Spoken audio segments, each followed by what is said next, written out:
7th International Indigenous Voices and Social Work Conference. It's relatively young, I suppose, in the history of conferences, but it's one that is held every 2 years, sometimes every 3 years.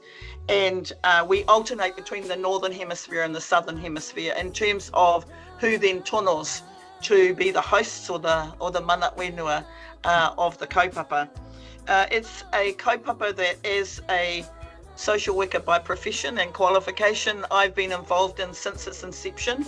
In fact, I can remember we had an Asia Pacific Social Work Conference in Adelaide, many a year ago, and I happened to be one of the keynote speakers. They invited 3 Indigenous people to be keynotes, and out of that, we all met on a lawn, and we all said, we actually need our own conference. We need our own conference that is led by Indigenous people, that is for Indigenous people, that discusses kaupapa connected to our own iwi take, and that's where the idea of this conference began. And so it was one that I was committed to going to. I've probably been a speaker or a keynote speaker at most of the conferences up until now, including the one that was held online during COVID and was hosted by Aotearoa. But this time I thought if I went, I'd really like to take a group of kaimahi. Here in Te Oranganui, we're really encouraging our people to, our kaimahi, not just to mahi te mahi and our community understands what we do, but how is it that we share that at a regional level, at a national level, and an international level. Our kaimahi have to go through a process in order to be appointed and agreed to by me to go. They have to have presented within Aotearoa previously, and then they had to submit an abstract. So we all met together and talked about our abstracts. You submit that to the conference organisers, and when they came back and said, yes, we want you to come and present, I then had to make a decision about who we took. And in the instance of some who had their abstracts accepted, we decided that this time wasn't quite the right time for them to go. But nonetheless, we're taking a team of 7.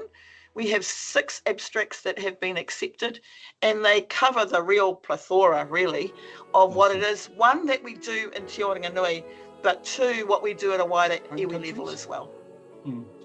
And I think, I said to you in Māori, I don't want to be wakahihi, but, and this might actually even be more specific to organisations who are practising where the rubber hits the road. But we still see lots of other nations really struggling to get themselves recognised in this space. And therefore, their pathway at times is, get a social work qualification, ensure that I get into a solid position where I can then apply my indigeneity. And, we've been there, done that, where we've had to struggle with those kinds of things. I think for us here in Te Oranganui, we've gone the next step, and that is that we don't necessarily describe ourselves as social workers, albeit that might be my qualification. We describe ourselves as kaimahi that practice Whānau Ora. Ahakoa te tohu, whether you've got the qualification, the most important thing is that you're a Whānau Ora practitioner. Now, to that extent, I think that those are debates and conversations that we've yet to have at that international level. Some of us here in Aotearoa, particularly those that are leading iwi Māori health and social services, we've been actually saying, don't know that we'd use that word social worker, because it doesn't necessarily reflect all of the mahi that we do. It doesn't necessarily reflect that, yes, at times whānau come to us and they really come to us with some critical issues, but actually we also really attempt to look for positive, proactive, preventative solutions where we walk alongside our whānau. So that's quite a different space, I think, when we go into the international forum. And I have had to say to my kaimahi, okay, when we go, you might notice that they're a bit different in terms of the position they take. Kei te pai tēnā, you will be going to share, you will be going to learn, you will be going to make new connects and new networks, which hopefully will benefit you in your mahi when you come back. I think we probably cover all of the social indices that you see in our communities.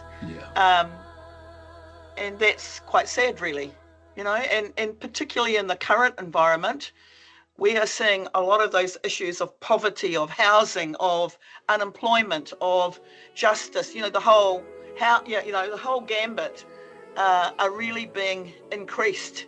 Yeah. But guess what? We have to actually show our whānau by walking alongside of them that they can be in charge of their own solutions. They can be in charge of their own plan. They may not address the big issue straight away. It might take a little issue, plus a little issue, plus a little issue. But if you then start to have confidence in yourself, it really enables you to address some of those bigger issues ongoingly. And we're here, the kaimahi of Te Oranganui, to walk alongside of you. There will be people who are Indigenous kaimahi from various ministries like Oranganui Tamariki, MSD and other places, and they will come to present their particular kaupapa, and so therefore they are supported by their organisation. It may not, I don't know, I haven't talked to Tama recently, but it may not be something that he is as aware of in terms of this conference in comparison with other conferences. But nonetheless, I think what he and other ministries would have some awareness of is our ability to be leaders in this space and to take our conversations to the world and to share those conversations whereby hopefully we give them a koha, but in turn we receive one back. And so, you know, yes, while we're going off to a conference, I want to reiterate that this will be a really big opportunity for our kaimahi to grow and to develop networks, and networks that I think will be lifelong. Well, I think the first thing is that the kaimahi just get on, mahi e te mahi e. And yet, you know, occasionally we have to stop and step back and actually acknowledge the mahi that we do. And I think this offers us an opportunity to go into those critical spaces and to be having those discussions with others. But at the same time, we will hear from them. A really good example of this is that they're showing a video at the conference at the moment about the importance of their river in Calgary, which I thought was really interesting, given that one of our presentations is the importance and the power of our river and our environment that informs our practice. So, you know, some lovely, lovely little sharing moments I think will occur. And I am insisting on a couple of things on their return. I'm insisting that they have to write up their abstracts, their presentations, and their experiences of being in this conference.